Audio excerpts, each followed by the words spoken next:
How to edit file in the cPanel File Manager. Log into your cPanel account. You will be on this page. Now go to Files section and click on the File Manager. There is a list of file directories.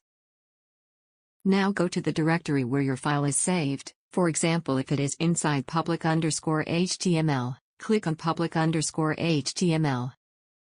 Now go to the file you want to edit, right-click on it and choose Edit option. It is an HTML file, therefore click on Edit HTML. Here you can change the character encoding as per your language requirement and then click on Edit. The HTML file is open now. Make the changes you want and click on the Save button.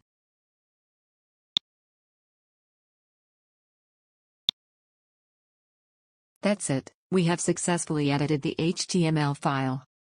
Thank you for watching.